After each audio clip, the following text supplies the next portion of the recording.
नमस्कार, बहुत स्वागत है आप सभी का हमारी आज की खास पेशकश में। आपके साथ मैं हूं पूजा कविया गोमा। आरडब्ल्यू में हक की लड़ाई पर हाउसिंग सोसाइटी में अक्सर होती दिखती रहती है।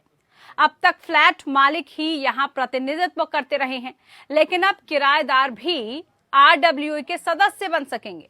दरअसल उत्तराखंड हाईकोर्ट ने उन कॉलोनियों के सभी निवासियों को प्रबंधन समिति के चुनावों में भाग लेने की अनुमति जो दे दी है, जिनके पास आरडब्ल्यू है।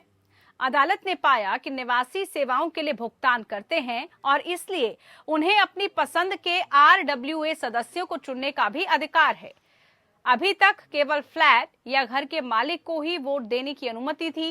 कोर्ट ने ये निर्देश 15 सितंबर को टिहरी गढ़वाल जिले के नई टिहरी में डेकॉन रेसिडेंस वेलफेयर सोसाइटी से जुड़े मामले की सुनवाई के बाद दिए।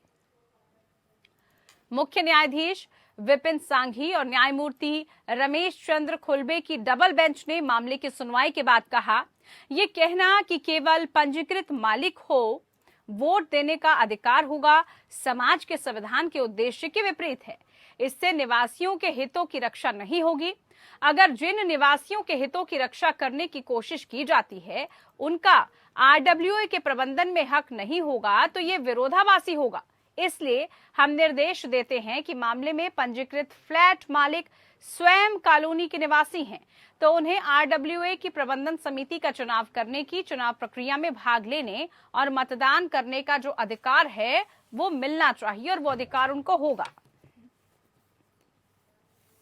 तो उत्तराखंड हाई कोर्ट का ये बड़ा फैसला है जिसमें किराएदार भी अब आरडब्ल्यूए में वोट कर सकते हैं। किराएदारों के लिए ये बड़ा हक है। आज इसी को लेकर हमारी खास चर्चा रहने वाली है और इस खास चर्चा में खास मेहमान हमारे साथ जुड़ चुके हैं। सबका परिचय करा देते हैं और उसके बाद इसी को लेकर चर्चा करेंगे कि कितना बड़ा फैसला इसको समझा जाए।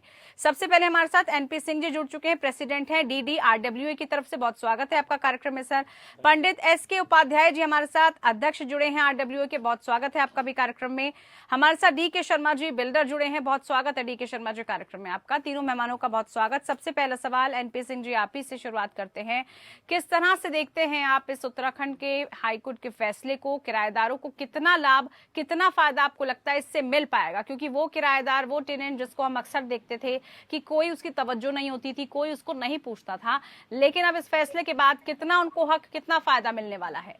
देखिए, किराएदारों को लाभ तो मिलेगा, मिलना भी चाहिए। वो वहाँ पर रहते हैं, उनके सहयोग से आरडब्ल्यू चलती हैं, तो हम ये कभी नहीं कहेंगे कि किराएदार को हक ना मिले। किराएदार को बिल्कुल पार्टिसिपेशन करना चाहिए, उसमें उनका हक होना चाहिए। लेकिन अभी तक के जो बायलॉज हैं उनमें ऐसा प्रावधान बहुत सारे सेक्टर्स के अंदर नहीं था। इस बायलॉज में इसको चेंज करके लाना पड़ेगा। अगर ये जैसे कि अपार्टमेंट एक्ट है उसमें जिस तरह का प्रावधान है, सभी आरडब्ल्यूएच को अपने इस जो बायलॉज में प्रावधान लाएंगे। जो हाईकोर्ट का आदेश आया है, हाईकोर्ट का आदेश सर्वमान्य है, बिल्कुल उसको सभी लोग मानेंगे। लेकिन ये पर्टिकुलर जिन आरडब्ल्यूएच के लिए जाएगा उन्हीं आरडब्ल्यूएच में चेंजेज होंगे, क्योंकि अभी तक ये प्लेटफॉर्म एकदम से स्टैंडर्ड नहीं बना है कि सभी आरडब्ल्यूएच को इसको अप्लाई करें। तो आरडब्ल्यूएच के पास जब ये आर्डर की कॉपी जाएगी तो जो आरडब्ल्यूएच जिस क्षेत्र की हैं वो अपने में बायलॉज में चेंजेस करेंगे और आरडब्ल्यूए में जो हमारे किराएदार हैं वो भी बराबर के हकदार हैं, उनको बिल्कुल आना चाहिए, उनका सहयोग लिया जाना चाहिए और उनका सहयोग के साथ ही हमारी आरडब्ल्यूए मजबूत होंगी। तो आरडब्ल्यूए को मजबूत करने के लिए सभी लोग मिलजुल कर काम करते हैं, तभी वो मजबूत होती है। और बहुत सारे सेक्टर्स के अंदर 50%, 40% किराएदार रहते हैं। जरूरी नहीं है कि सारे मकान मालिक रहते हैं वहां पर। तो किराएदार और मकान मालिक ही मिलकर किसी आरडब्ल्यूए को मजबूत कर सकते हैं और उनका सहयोग लिया जाता है। तो ये बहुत अच्छा कानून है जो संविधान ने के अंदर लाने के लिए हाईकोर्ट उत्तराखंड ने जो आदेश दिया है इसका पालन किया जाएगा। उत्तराखंड से शुरू हुआ है, तो इसको अगर आगे लाते हैं और उत्तर प्रदेश में और पूरे हिंदुस्तान में अगर लाया जाता है तो सबसे पहले हमारी आरडब्ल्यूएच को अपने बायलॉज में चेंज करने का प्रावधान लाना पड़ेगा, उसके बाद ही उसमें ये इसको इम्प्लीमेंट कर पाएंगे। बिल्कुल, कुछ बदलाव लाने होंगे और साथ ही एक अच्छा फैसला इसको कहा जा रहा है। एसके उपाध्याय जी, फैसले में किराएदारों को आरडब्ल्यू में भागीदारी दे दी गई है। अब इससे अगर हम बात करें आरडब्ल्यूए का जो पूरा स्वरूप है वो कैसे बदल जाएगा, किस तरह से इसकी भूमिका में बदलाव आ जाएगा, किस तरह से आपको लग रहा है कि अब आरडब्ल्यूए का जो तौर तरीका है, जो काम करने का एक स्वरूप रहता था, उसमें बदलाव आ जाएगा? इसमें बहुत अच्छा सिस्टम है पहले क्या था कि रेजिडेंस वेलफेयर एसोसिएशन में केवल जो वहाँ के निवासी होते थे वही भाग लेते थे और वही चाहते थे कि इस चीज में हम ही इन्वॉल्व रहें, जबकि 80% 70% किराएदार रहते हैं। अब किराएदार अगर अपना कुछ कहना भी चाहें तो वो हमारे पास आते थे। अब उनका अपना अधिकार हो जाएगा कि वो अपनी कोई भी रख सकते हैं और अपना किसी से भी कुछ भी कहलवा सकते हैं कि भैया हमें ये चाहिए, इस तरीके से है। पहले क्या होता था कि अध्यक्ष हैं जैसे हमारे पास आते थे कि सर हमारे घर में ये परेशानी है, अब वो अपना ये डायरेक्ट कंप्लेन कर सकते हैं कि यहाँ पे ये है और ये आप सही करवा सकते हो। तो डिफरेंसेज इतना है, बहुत अच्छा है, स्वागत है इस। बिल्कुल स्वागत योग्य है। और जैसे आपने कहा कि उत्तराखंड से शुरू हुआ है, लेकिन आप चाहते हैं कि देश भर में ये इम्प्लीमेंट हो ताकि इससे किराएदारों को काफी लाभ मिल सके। और आरडब्ल्यूए में चाहे कोई मकान मालिक हो, किराएदार हो, सबकी सहयोगिता, सबकी सहभागिता बहुत अनिवार्य होती है, तभी वो सुचारू रूप से काम कर पाता है। DK शर्मा जी, अगर बिल्डर्स के लिहाज से हम देखें, क्योंकि कहा जा रहा है कि बिल्डर्स कैसे इस फैसले को देख रहे हैं, क्या बिल्डर्स के लिए भी ये उतना ही अच्छा कदम है, उनके लिए भी उतना ही सराहनीय? क्योंकि कहा यह भी जा रहा था कि बिल्डर्स पर अब थोड़ी नकेल ज्यादा कसी जाएगी, थोड़ी सी उनके लिए दिक्कतें आ सकती हैं, लेकिन आप कैसे इस फैसले को देखते हैं? देखिए, बड़ी इनिशियल चीजें हैं ये, और अभी धीरे धीरे ये स्टार्ट हुआ है। पहली बात तो ये कि किराएदार बहुत रेयरली इसको रजिस्टर्ड कराते हैं। पहली बात तो रजिस्टर्ड किराएदार है कि नहीं है, अभी ये चीज क्लियर नहीं है कि वो रजिस्टर्ड वालों को इसमें लेंगे या अनरजिस्टर्ड को भी लेंगे। जहां तक मेरा अनुमान है 90% किराएदार अभी भी रजिस्टर्ड एग्रीमेंट के साथ काम नहीं करते हैं। तो ये काफी हद तक अभी बहुत ज्यादा इनिशियल वो है, इस पे बहुत ज्यादा काम करने की जरूरत है। बिल्डर को इससे कोई फर्क नहीं पड़ने वाला, क्योंकि अल्टीमेटली अगर बिल्डर वहां पे सपोज आरडब्ल्यू का मेंबर भी है तो उसके 10 फ्लैट हो, 5 फ्लैट हो, वोट उसकी एक ही होती है। तो शुरुआत है अभी। नहीं तो बिल्डर्स इसको मतलब उतना अप्रेज नहीं कर रहे हैं, उनको नहीं लग रहा है कि इस फैसले से काफी ज्यादा लैक ऑफ क्लैरिटी बहुत ज्यादा है। हाँ, लैक ऑफ क्लैरिटी बहुत है, लैक ऑफ क्लैरिटी है, उसको समझने की आवश्यकता है। ये एक पहलू हो सकता है एनपी सिंह जी की अभी चीजें क्लियर नहीं हो पाई। जैसे उन्होंने कहा कि रजिस्टर ही नहीं होते बहुत सारे किराएदार, अब वो रजिस्ट्रेशन होना बहुत अनिवार्य है, कितने जो है एग्रीमेंट साइन करते हैं, ये सब जो पेचीदगियां हैं उसको भी हमें समझना होगा। अब ऐसे में हम देखते थे अब तक आरडब्ल्यूए में किराएदार सदस्य नहीं थे, वो काफी तरह की परेशानियों का सामना किया करते थे, लेकिन क्या अब उनकी समस्या को आरडब्ल्यूए सुनता था या नहीं सुनता था? किस तरह से अब आरडब्ल्यूए उनकी समस्याओं को बेहतर तरीके से सुन पाएगा? देखिए, मैं आपको बताना चाहता हूँ कि जो हमारे टेनेंट होंगे वो भी एक मुख्य धारा के साथ जुड़ेंगे, उनको भी एग्रीमेंट करना पड़ेगा। एग्रीमेंट के मुताबिक ही हम लोग उनको आरडब्ल्यू में मेंबर बनाएंगे। अगर उसके पास एग्रीमेंट ही नहीं होगा, लीगल एग्रीमेंट नहीं होगा, वो लीगल किराएदार नहीं होंगे, तो वो मेंबर बन ही नहीं सकते। ये हमारे बायलॉज के अंदर लिखा जाएगा कि हमारे यहाँ किसी भी आरडब्ल्यू में वही किराएदार और मकान मालिक इसमें रजिस्टर्ड होते हैं जो वहाँ के लीगल रेजिडेंट हैं। जो लीगल रेजिडेंट होंगे, चाहे वो मकान का मालिक हो चाहे वो किराएदार हो, जब तक वो लीगल नहीं होगा तब तक वो आरडब्ल्यू का मेंबर हो ही नहीं सकता और होना भी नहीं चाहिए। क्योंकि बहुत सारे लोग जो अनऑथराइज तरीके से आकर रहते हैं वो आरडब्ल्यू के लिए नॉनसेंस पैदा करते हैं, आरडब्ल्यू को चलने नहीं देते, उनका नुकसान करते हैं, उनको डिस्टर्ब करते हैं।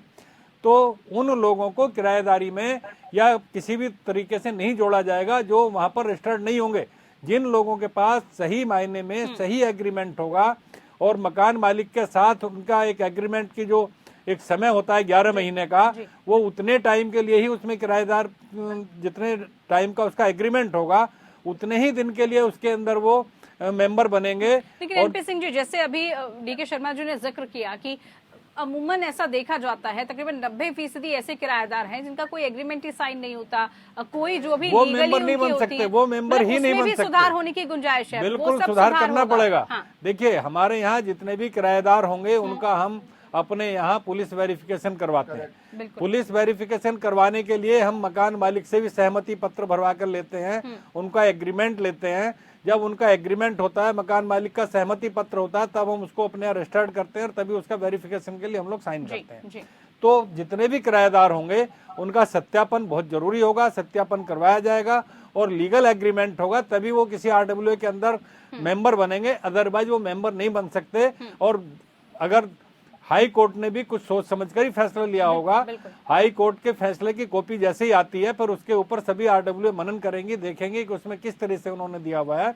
तो आरडब्ल्यूए अपने आप को मजबूत करने के लिए बिल्कुल लीगल तरीके से काम करेंगी और वो अपने लीगल एग्रीमेंट, लीगल डॉक्यूमेंट के साथ काम करेंगी, तभी आगे ठीक से चल पाएंगे। नहीं तो और ज्यादा उनमें लड़ाइयां मिलनी शुरू हो जाएंगी, अनऑथराइज लोग घुसना शुरू कर देंगे और लोगों को डिस्टर्ब करना शुरू कर देंगे। तो इसके लिए लीगल तरीके के लीगल काम की ही आवश्यकता होगी। बिल्कुल, और वो जो भी बदलाव है वो जमीनी स्तर पर होने चाहिए, वो कामकाज दिखना चाहिए और वो बदलाव होंगे। अब जैसे कहा जा रहा था पहले इलीगल तरीके से जो है किराएदार रह लेते हैं या कोई भी रख लेता है, अब वो गुंजाइश कम हो जाएगी। हाईकोर्ट के इस फैसले के बाद बहुत सारे बदलाव सिर्फ आरडब्ल्यूए में नहीं, बहुत सारी चीजों में दिखने लगे। हमारी आज की खास पेशकश में जिसमें बात आरडब्ल्यूए में किराएदारों के हकों की जा रही है, उनके अधिकारों की जा रही है, उनकी जायज मांगों की जा रही है। खास मेहमान हमारे साथ लगातार चर्चा में जुड़े हुए हैं।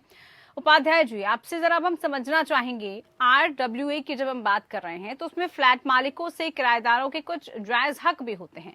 अब उन हकों के लिए भी वो अपनी आवाज उठा सकते हैं, जो उनके हक हैं वो अपने हक की लड़ाई और बुलंद कर सकते हैं। इस पर क्या कहना है आपका? इसमें दो चीजें हैं, एक तो जो मकान मालिक है और जो किराएदार है। किराएदार को पहला मकान मालिक को रखने से, किराएदार को रखने से पहले ये देखना होगा कि ये आदमी जायज है, रहने लायक है या नहीं है। क्योंकि अक्सर होता है मकान मालिक क्या कहते हैं कि हमें पैसा चाहिए और हमारा काम खत्म। बिल्कुल। तो उस जगह पे क्या होता है कि कुछ ऐसे तत्व जुड़ जाते हैं सोसाइटी में कि लड़ाई, दंगा, झगड़ा, फसाद डेली। तो पहला तो यह है कि एग्रीमेंट करने से पहले उनका सत्यापन करना बहुत जरूरी है। अगर सत्यापन नहीं हुआ तो ये चीजें निरंतर बढ़ती रहती हैं। अभी आपके सामने बहुत सारे बीच में अभी केस हुए हैं, जो बहुत बड़े बड़े केस हुए हैं कि गाली गलौज, सिक्योरिटी गार्ड को मारना, ये केवल सत्यापन ना होने की वजह से हुआ है। और ये चीजें जब तक कंट्रोल नहीं होंगी, जब तक अवेयरनेस नहीं आएगी, मकान मालिक खुद देने से पहले 100 बार पूछ ले कि भैया आप कहाँ के हो, कैसे हो, आपका बैकग्राउंड क्या है, कोई ताकि इलीगल काम ना हो, कि इलीगल काम ना हो सके। बिल्कुल, आपने बड़ी ये अहम बात कही है कि अक्सर ऐसा देखा गया है कि सत्यापन वेरिफिकेशन नहीं होने की वजह से, क्योंकि सिर्फ मकान मालिक का ये हक नहीं है कि वो बस किराया लेता रहे, उसको पता होना चाहिए वो किसको मकान दे रहे हैं, कौन सा उसमें हकदार है नहीं है, जायज वो लोग हैं या नहीं है। इन सब पेचीदगियों को भी उनको समझना होगा। आपको लग रहा है उपाध्याय जी अब इन सब केसेस के बाद ऐसे लोगों पर भी सख्ती की जाएगी जो गलत तरीके से रख लेते थे, गलत तरीके से बिना किसी इन्फॉर्मेशन के, पुलिस को कोई जानकारी नहीं होती थी और आसपास में अराजक तत्व ऐसे में ज्यादा फैलने की गुंजाइश रहती थी? बिल्कुल होना चाहिए 100%। जो इस तरीके से इनलीगल तरीके से रखते हैं उनके ऊपर एक्शन लेना चाहिए और बहुत जरूरी है। अगर एक्शन एक दो के ऊपर नहीं होगा तो लोगों के अंदर ये जागरूकता नहीं आएगी कि हमें मतलब जिस आदमी को रखना है वो रहने योग्य है या नहीं है। तो बहुत जरूरी है सत्यापन करना और लीगल तरीके से उस आदमी के ऊपर एक्शन लिया जाए जिसके रूम में वो किराएदार है। जी बिल्कुल। ठीक है शर्मा जी, जब हम बिल्डर्स के प्रोस्पेक्टस से इस पूरे फैसले को देख रहे हैं जो उत्तराखंड हाईकोर्ट ने दिया है, अब ऐसे में बिल्डर पर अक्सर ये आरोप लगते रहे हैं कि आरडब्ल्यूए पर वो कब्जा जमा कर रखना चाहते हैं, अपना जो उनका अधिकार है, एक अधिकार वो उस पर रखना चाहते हैं। लेकिन इस फैसले से किस तरह के बदलाव आपको लग रहा है कि हो पाएंगे? आरडब्ल्यूए में इन्वॉल्वमेंट के साथ, आरडब्ल्यूए के साथ जिस तरह का रिलेशन रहता था, कैसा बदलाव बिल्डर्स के नजरिए से हो पाएगा इसमें?